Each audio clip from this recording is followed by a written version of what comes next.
السلام علیکم اسٹوڈنٹس، آج ہم سر سید احمد خان کے political contributions and social contributions کے بارے میں پڑھیں گے۔ اس سے پہلے لیکچر میں نے آپ کو سر سید احمد خان کی بایوگرافی اور جو ایجوکیشنل کنٹریبیوشنس تھے سر سید احمد خان کے، اس کے بارے میں بتایا تھا۔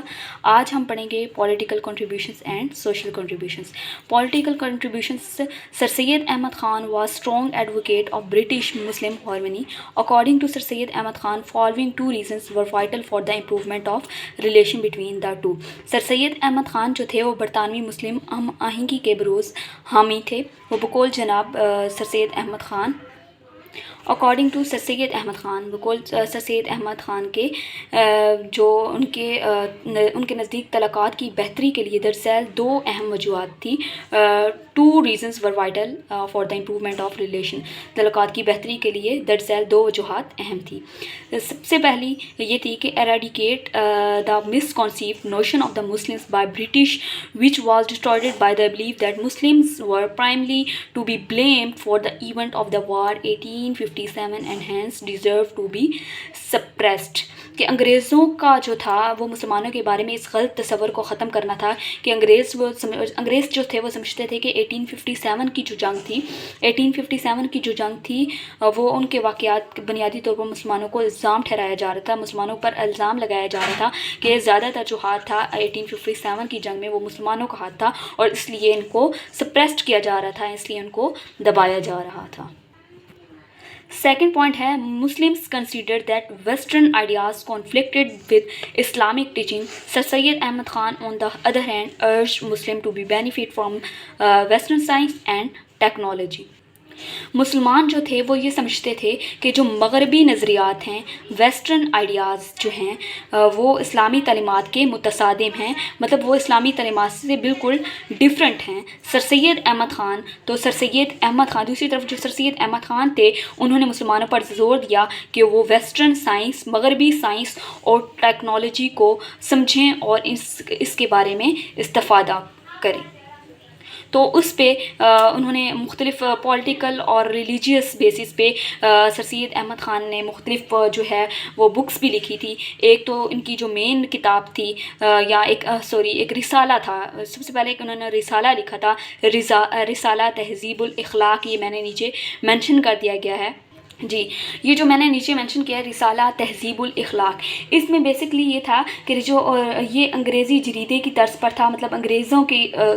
طرز پر تھا کہ سر سید احمد خان کے مذہبی اور جو سیاسی افکار تھے اس کا ترجمان تھا، اور اس میں مسلمانوں کو دوبارہ ایک زندہ قوم بنانے کے آداب اور اصول بتائے جاتے تھے، مطلب دوبارہ مسلمان جو ہے وہ کیسے ایک اپنی قوم بنانے کے آداب و اصول کو سمجھ سکتے ہیں، ان کے بارے میں جو ایک زندہ قوم بنانے کے لیے، ایک اسٹرانگ جو ہے نیشن بنانے کے لیے ان کے آداب اور اصول جو تھے وہ سر سید احمد خان نے اس بک پر بتائے تھے۔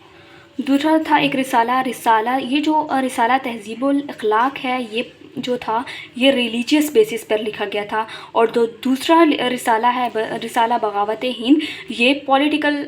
سیاسی خدمات پر لکھا گیا تھا۔ اس میں یہ تھا کہ سر سید احمد خان نے جو تھی کہ ان میں جنگ کے جو 1857 میں جنگ ہوئی تھی اس کے 5 اسباب تحریر کیے تھے رسالہ بغاوت ہند میں، جن میں سے 4 جو تھے وہ انگریز سے متعلق تھے، اور سر سید احمد خان نے وہ جو 4 تھے وہ انگریز کے متعلق جو تھے وہ کون سے تھے۔ سر سید احمد خان نے جنگ کی جو تھی تمام ذمہ داری انگریز پر ڈالتے ہوئے اس کی لغزشیں تھی اس سے آگاہ کیا گیا تھا، اور انہوں نے واضح کیا تھا کہ انگریز جو تھے وہ یہ سمجھنے میں غلطی کی انہوں نے کی کہ ایسے قوانین بنانے جو ملکی رسم و رواج اور ہندوستانیوں کے مناسب حال نہیں تھے، اسی وجہ سے لوگوں میں غلط فہمی پیدا ہوئی اور جنگ کا سبب بنی۔ اس جنگ میں ہندو اور مسلمان دونوں نے حصہ لیا تھا، اس لیے نہ صرف مسلمانوں کو الزام دینا درست ہے نہیں، ٹھیک ہے، کیونکہ اس جنگ میں ہندو بھی تھے اور مسلمان بھی تھے، تو جو انگریز تھے انہوں نے صرف مسلمانوں پر الزام لگایا تھا کہ یہ جو جنگ لڑی جا رہی ہے یہ صرف مسلمان لڑ رہے ہیں۔ تو اس بیس پر سر سید احمد خان نے انگریزوں کو یہ بھی کہا تھا کہ ہم جو ہیں وہ ہم اہل کتاب ہیں، اس کے بارے میں بھی سر سید احمد خان نے ایک کتاب لکھی تھی کہ ہم اہل کتاب ہیں اور ہم جو ہے وہ ایک ساتھ بیٹھ کے کھا بھی سکتے ہیں، اور وہ جو کتاب انہوں نے لکھی تھی وہ تبادل کلام تھا اس پہ انہوں نے کہا تھا انگریزوں کو کہ اگر آپ ہندوؤں کے خلاف ہو سکتے ہیں لیکن آپ ہمارے خلاف نہیں ہو سکتے، ہم پر آپ الزام نہیں لگا سکتے، ہم اہل کتاب بھی ہیں، آپ کو نہ کہ ہندوؤں کا ساتھ دینا چاہیے بلکہ آپ کو ہمارا ساتھ دینا چاہیے۔ یہ سر سید احمد خان نے کس سے کہا تھا؟ انگریزوں سے کہا تھا۔ اچھا جی، نیکسٹ ہے social contributions. In his pursuance of defending Muslim positions, sir Syed Ahmad Khan wrote many scholarly writing to build the case of Muslims as loyal to the British government۔ کا جو سر سید احمد خان تھے انہوں نے مختلف کتابیں لکھی تاکہ جو برٹشرس گورنمنٹ ہے اس کے ساتھ مسلمان جو ہے لائل طریقے سے رہ سکیں۔ تو سب سے پہلے انہوں نے ایک کتاب لکھی دا لائل محمدن آف انڈیا 1860 پہ انہوں نے کتاب لکھی تھی سب سے پہلی، اور دوسری جو ہے Tabyin al Kalam similarities between Islam and Christianity. The loyal Mohammedans of India جو انہوں نے ایک کتاب لکھی، اس پر ہندوؤں کے ساتھ جو ایک جنگ لڑی گئی تھی، انڈینس ریوالٹ جو تھی 1857 جو وار تھی، اس کے بارے میں انہوں نے پوائنٹس کچھ لکھے تھے۔ اس پر سر سید احمد خان نے کہا تھا کہ آپ صرف مسلمانوں پر الزام نہیں لگا سکتے، اس پر ہندو اور مسلمان دونوں ساتھ ساتھ ہیں، مطلب ہندوؤں کا بھی اس میں رد عمل تھا۔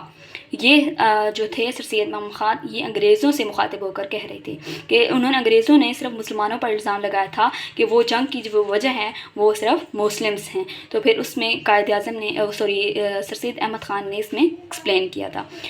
نیکسٹ جو بک تھی طبیب الکلام، اس میں اسلام اور کرسچینٹی کے درمیان جو مماثلت تھی اس کے بارے میں سر سید احمد خان نے بتایا تھا۔ اوکے، تھینک یو، اللہ حافظ۔ انشاءاللہ نیکسٹ لیکچر میں آگے جو مزید ٹاپکس ہیں آپ کو کہ اس کے بارے میں ڈسکس کروں گی۔ اوکے۔